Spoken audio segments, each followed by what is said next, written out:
Welcome, everyone. We're going to get started because you're joining us on our free webinar, the last for the year. So, welcome to everybody who's joined us for this great session this afternoon. It's lovely to have you with us and wonderful to connect prior to the holy season, the end of the year. Um, I just want to extend a acknowledgement of country. So you could share the lands on which you are actually joining us today. For those of us here at Meaningful Aging Australia, we're on Wurundjeri country.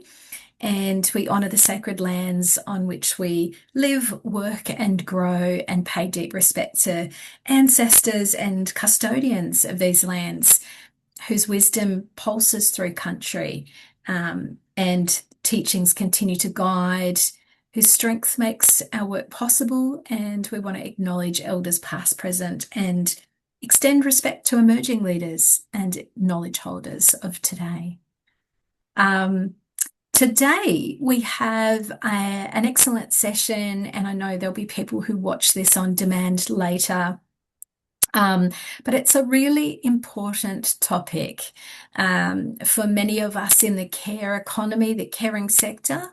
It is a gendered workforce. We do have quite a lot of people identifying as female supporting. And so the session today is called Bridging the Gender Sales Gap. And our wonderful platinum sponsors, Prime Super. We've got Carol Keller, who I'll introduce very briefly and hand over to Carol. But the topic today is really about how to plan for a healthy and vibrant retirement with a particular lens on bridging the gender savings gap. And some of you, obviously, on this webinar today will be really aware of this, either for yourself or for people that you have in your employ. And the aged care sector employs a really high percentage of female employees and leaders. But regardless of what level or layer of employee or life stage, the gender pay gap can impact female earning and superannuation. And so our trusted supporters, Prime Super, are going to share some tips and strategies to help everyone, right from casual to part-time to leaders in the industry. Carol, our wonderful presenter today, Carol is a Member Solutions Manager at Prime Super. And she's a highly qualified and experienced financial planner who also has a background in psychology, which is a beautiful interaction. We'll love to hear from Carol as to how that's been important in the work that she does, having that kind of dual passport. And as a part of the Member Solutions team, Carol says the main difference with Prime Super is that they have a genuine desire to help people. And we know that, we feel that very much in the work that we do together. So Carol, hand over to you. Thank you so much for taking the time to share with us today. You're welcome. I'm just going to share my screen.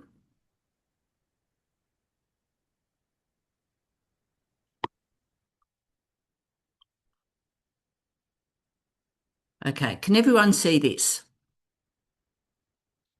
All good. Okay. So this is about the gender savings gap today.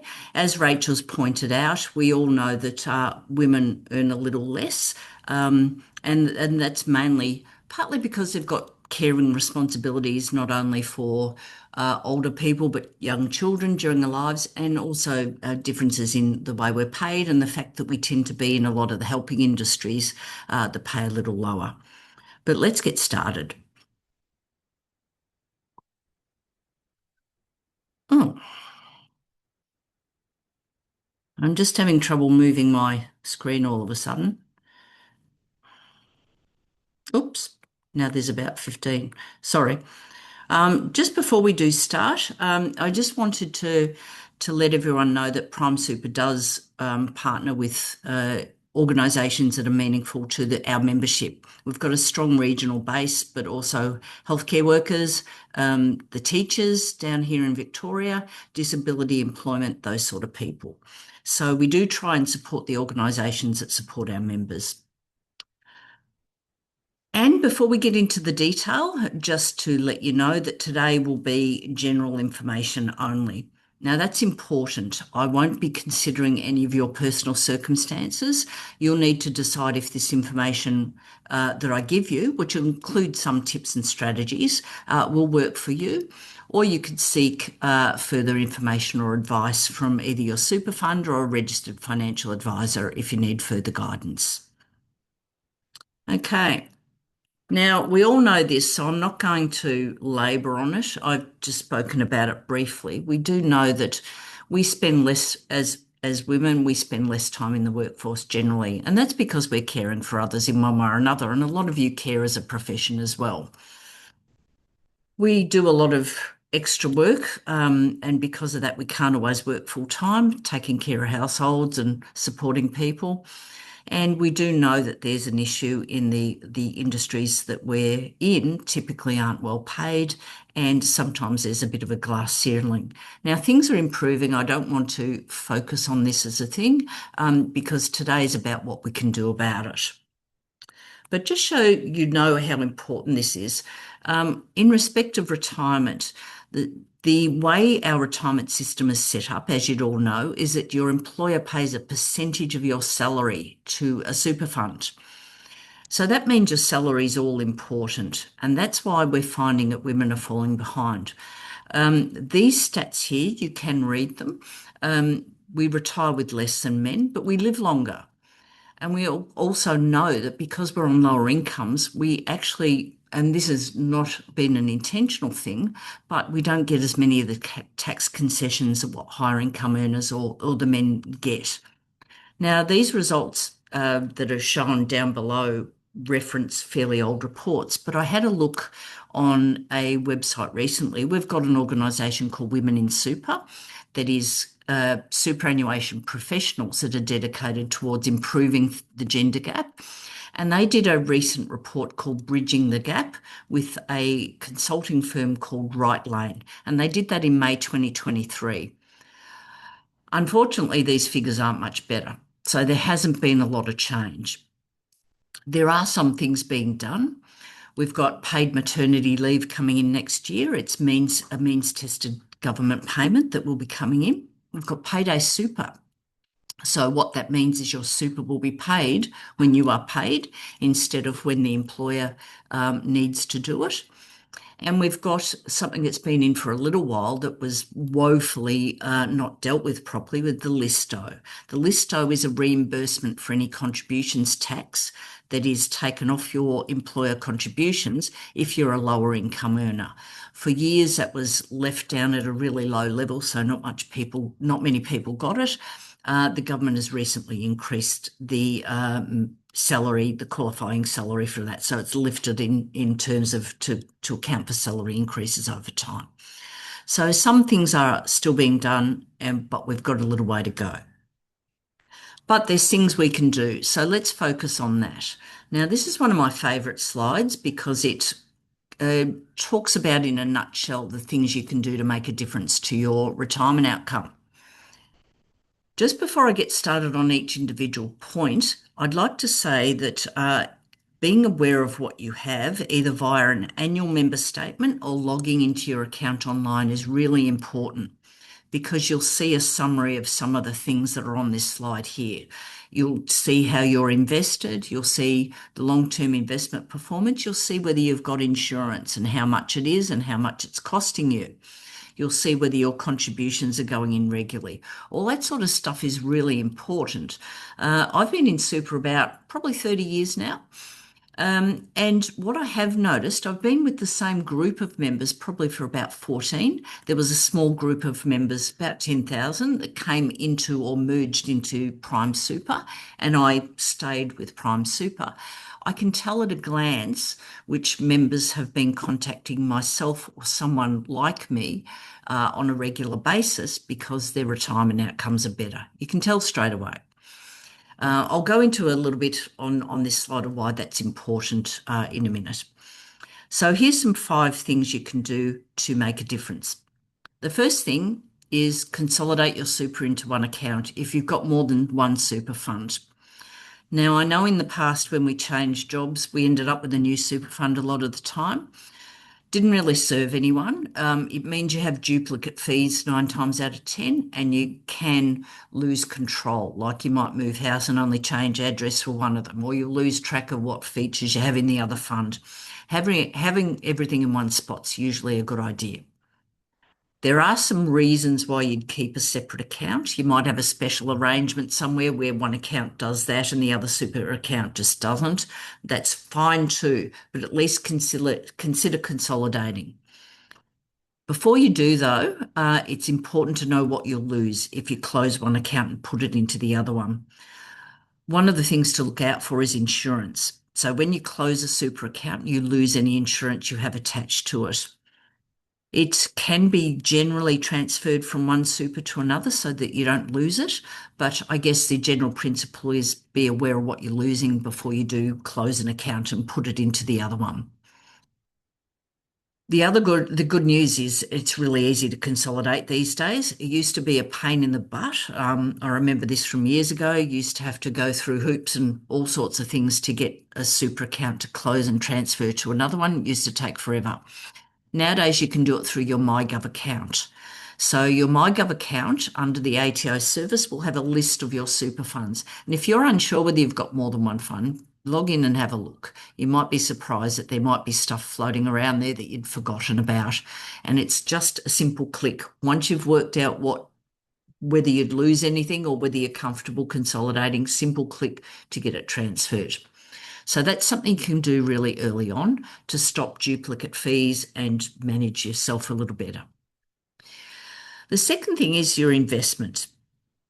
Now, this slide says make an investment choice. I'd more say be aware of how you're invested. We have a world-class superannuation system. There's no doubt about that. So if you've never made an investment choice, it is not a disaster.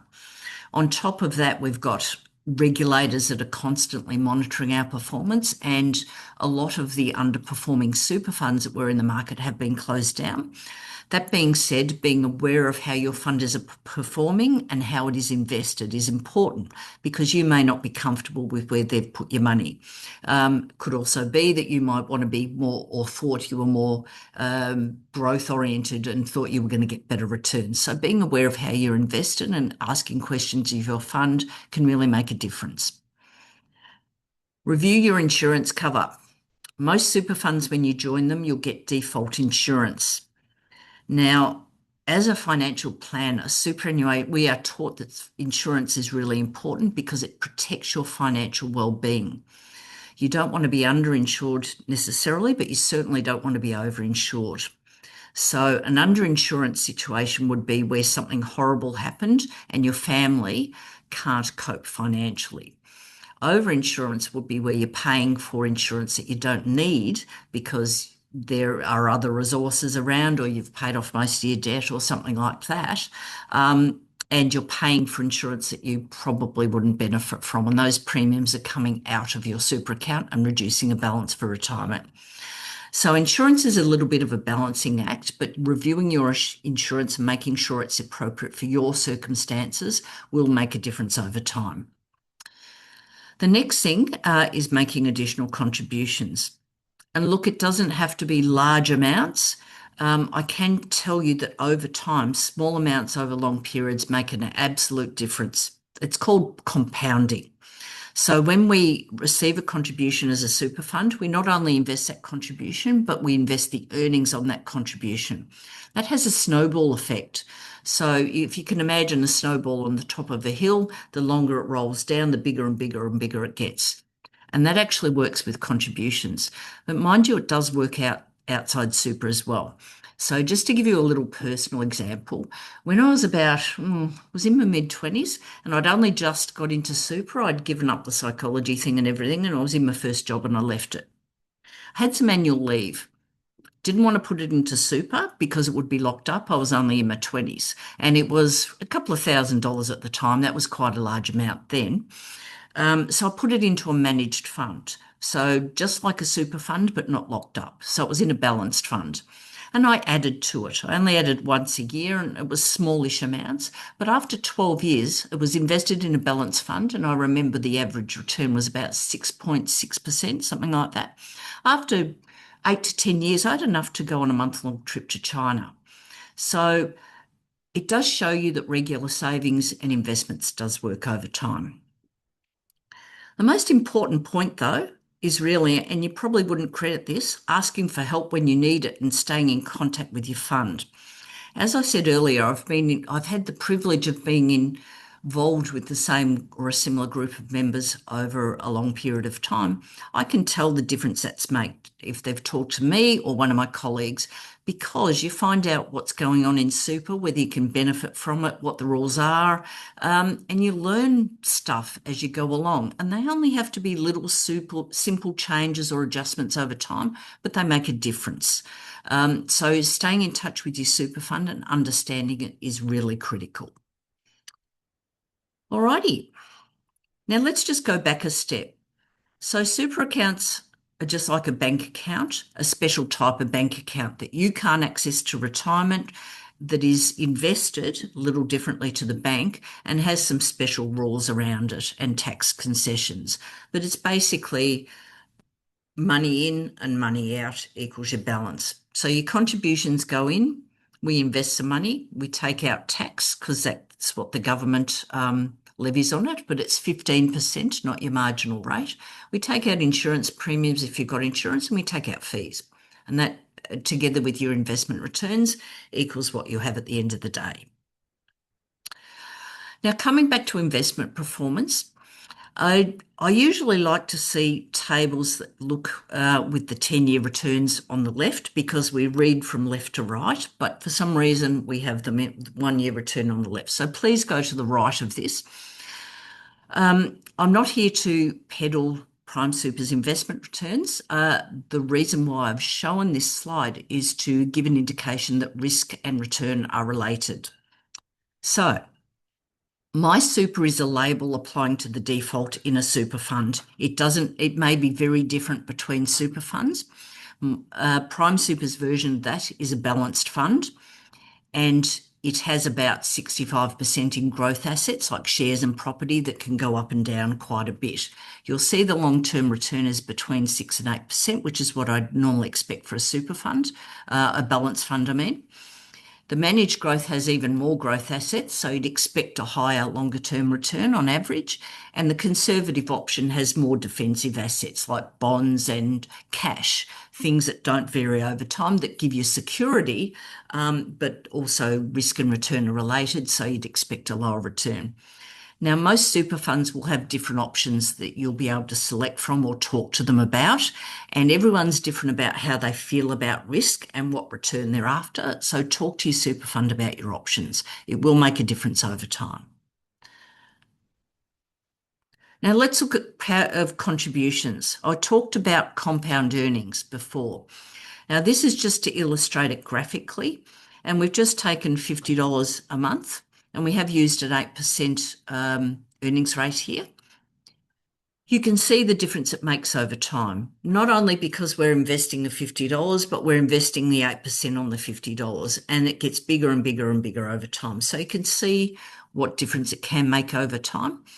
I did want to add, though, it's never too late. Putting in or adding to your super is always generally beneficial because it's invested and because it is tax efficient. So starting whenever you can is always a good idea. And just finishing up here, this is just to summarise the position here and to let you know that we do have resources on our website. This is one of them here. It's called the Top Up Your Super Calculator, because probably a couple of you have been wondering, well, I don't really know how to contribute. I don't know much about it. I don't even know how much I can afford. This calculator will help you work out how much you can afford And if you follow all of the prompts, it even tells you whether you'd possibly be better doing a before tax or an after tax contribution, depending on your income. So you put your income into it. It's a good resource, so please use it. We also have other tools like a balance calculator that projects your balance, what you might get at retirement, and you can play with it. You can add contributions in, you can change the investment return that you might get, that sort of thing. So that's all taking control of your super, learning about it. Use your super fund resources. Consider getting, or not necessarily personal advice, you may, but talk to your super fund and get informed about your super. You'll find it'll make a real difference over time. So again, knowledge is power. So look, I hope that's been helpful today. I hope I've given the impression that most things are pretty simple to do. I know we're all time poor these days, but just knowing how your super fund's set up and having a look at what little things you might do to tweak it can really make a difference. Does anyone have any questions? Please feel free, everyone, to make use of this great time and Carol's wonderful knowledge to, yeah, ask questions about this topic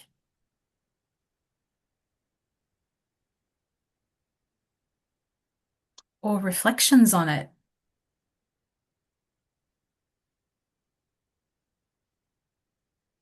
I know I learn something every time, Carol, when I hear you present about these figures. And um, I know that Prime Super also has invested heavily in a health hub as well, which is an amazing thing That's that you true. do.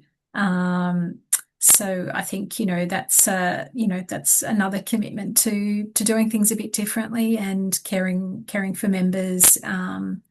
And I'll certainly check out the calculator. I think it's always important to check to see how you're going and what that bit of difference it makes to add some extra contributions. Has anyone got any questions? You're welcome to send some through later. Now, this presentation is recorded today, so if anyone's looking at it a little bit later in time, always fact check anything that I've said because super is a fast-paced environment and things can change, unfortunately. Well, fortunately, in some cases, because it keeps it dynamic, but it does make it hard to understand sometimes when things Yeah, keep changing all the time. But you're that's welcome to send through questions. I'm happy to help. that sounds wonderful. I'd love to hear from those attending before we sort of close out the year, if there's one thing you've learned from this session or a reflection on it, because I think you might agree that super isn't always the most attractive topic necessarily, but the way that you've presented it, Carol, is I think what's so important is making something so can appear to be very complex but is really important for us to know and understand about. And you've presented it just such a beautiful way. I love listening to you, to your voice, and just that knowledge and expertise that's there. So yeah, encourage everyone to just put in the chat something that you've learnt or if you thought it was good, because I'd love to actually capture those de-identified and share that back with members and put on the socials to say, hey, if you haven't watched this, you need to come and have a listen to this information because I think it is really important, and we're very grateful to you sharing this knowledge today, Carol. Wishing you very much and everyone online a beautiful holy time, and everyone's safe and happy and healthy period at this time of the end of the year. Um, yeah. Oh, thank you. We've got Sylvie. Thank you so much, Carol. Your presentation has inspired me to have a closer look at my super. That's awesome. And Rach Potter, a good reminder to regularly review your super. Many thanks for today. And thanks to you, Rach, for joining us. So yeah, encourage those last little comments there if you can do so. And whilst we've got a few more minutes, just another sort of reminder that the new year, obviously, we'll keep going with these wonderful free webinars. And there's a couple of big landmark projects that we are working on. And of course, those will be shared with everyone in the new year. We'll try and get a bit of a calendar happening and get those activities up on the learning events. And of course, we'll organise another one for Prime Super as well as our wonderful partners. So if you've got an idea of another topic related to super, please let us know. Mm. Carol, I'm sure you'd be very amiable to responding to that. We'd love to have you back. So thank you to everyone for joining us today. And we send you with very good wishes. And thanks to Carol. Thank you. Okay. Bye, everyone. Bye, everyone.